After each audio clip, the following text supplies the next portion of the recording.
So today we're going to go over the fascial expansion for the hip. So we're going to start out with the gluteal fascia. So the gluteal fascia encloses the gluteus maximus muscle and the tensor fascia lata on the side here.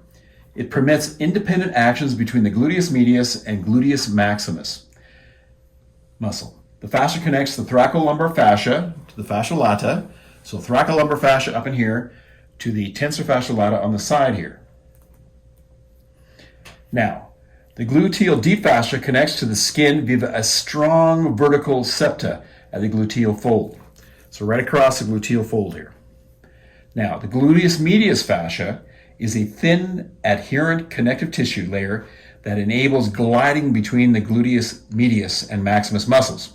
So we've got separate fascia for a general gluteal fascia, gluteus medius fascia. If we go even deeper, we get onto the Pirformis Fascia. All of these different layers of fascia are connected. This is one kinetic chain. So what I want you to know is that if I'm actually working on any particular area here, I'm influencing the entire structure. Okay, so the Pirformis Fascia, a thin fibrous layer, firmly adheres to the piriformis muscle.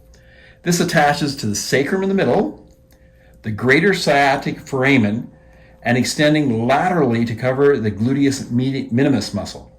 Merging with the iliac bone posterior, it's associated with sacral nerves and the sciatic nerve sheath. So if we actually get on any of these fascial planes here, we're actually going to have an influence on the sciatic nerve itself. Now, what's interesting too is this posterior fascia also connects to the Iliopsoas Fascia. The Iliopsoas Fascia is a continuation of the transverse abdominis muscle fascia. And this is really interesting because you can see how we get posterior structures basically influencing anterior structures. So the next thing I want to talk about is acupuncture, and basically how modern research has revealed that acupuncture points often correspond to areas where there is a high density of nerve endings, blood vessels, and lymphatic vessels, as well as an increase in electrical conductivity. How this relates to fascia is wherever the acupuncture points are, there is a thickening of the fascia. So if we can actually stimulate acupuncture points, we're going to be able to actually access the fascia much easier using acupressure, and we'll be able to treat a wide variety of conditions.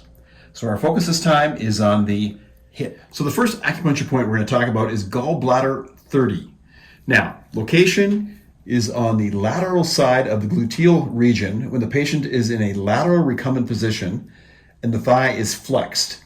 This point is at the junction of the lateral 1/3 and medial 1/3 of the line connecting the greater trochanter and the hiatus of the sacrum. So greater trochanter, hiatus of the sacrum, about 1/3 across here. Mickey, is that tender in there? Yes.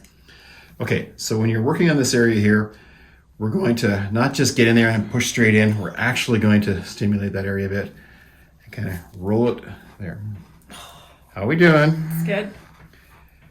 Good as in I'm killing you, or good as in we're we're actually... Whenever I put too much pressure on Mickey, I kind of keep an eye on her extremities and make sure I don't get kicked or hit at some point here. Good. Okay, so we'd work the area around, not just pushing in, but actually stimulating the entire area. You can actually feel it thickening around here. Yeah. Good, right there. We'd be on here normally about 30 seconds, but it could be up to 3 minutes. Good. Is that starting to be not quite as tender as it was previously? No. Okay, yeah, I can actually feel the area relax a little bit, not quite as tense. Good. So the next point we're going to go over is gallbladder 29. Now the location is on the region of the hip at the midpoint, connecting a line between the anterior superior iliac spine and the greater trochanter. So we're going to go halfway in between, right about there. How's that? Is that tender in there, Mickey? It's not bad. Not as much as the other one? No. Okay, all right. So we're going to stimulate that. Now, if I was doing acupuncture and I put a needle in here, I would leave the needles in, it could be for, 20 minutes, coming back and actually turning them, torquing them every little bit. And I'd be looking for what we call a tug response, where literally the patient's body actually grabs onto the needle and you can actually feel the body tugging onto it or grabbing onto it as you stimulate that needle. Okay, so we're going to get in there and we're going to move that point around, and we're actually going to roll it in here a bit. How's that feeling? Yeah, it's more when you're rolling it. Is it? Yeah. Okay, so rolling it a bit in there. And again, we do this for 30 seconds to 3 minutes. So these are all common points that are used with hip pain, but it's also used with lumbar spine pain. And this one classically, they use it on individuals who have difficulty with rotation of the body. This is also used for weakness, numbness, and pain in the lower extremities. Doing okay? Mm-hmm. Good. So far we did gallbladder 30, now gallbladder 29. So let's move on to the next point. So the last point we're going to do here is gallbladder 34.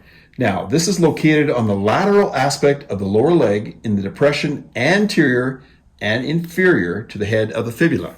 So as we come up here, we're going to feel the head of the fibula and we're going to go anterior to it in this little depression right here. Feeling that there, Mickey? Yeah. Okay, so I'm just going to stimulate this a bit. We're going to get in there and really move that around. Okay, now this is interesting because we're dealing with hip pain, and you may ask yourself the common question, why am I working on the lower part of the leg here? It's because of the increased density of neurological receptors in fascia and connective tissue. And so by using distal points, we can actually work on something like the hip. And if the person is in acute pain, this is great because we can actually decrease the intensity of what they're experiencing by working on points which won't exacerbate the problem. Of course, they use this for pain in the knee, swelling in this area, but it's also a very, very common one that's used for hip pain. Doing okay there? Yeah. Again, we'd stimulate this point for somewhere around 30 seconds to 3 minutes. So by going over these 3 points there and stimulate them, we can have a huge effect on hip pain, low back pain, at the same time as we're integrating this and combining it with our fascial work and with general manipulation or mobilization. Great techniques.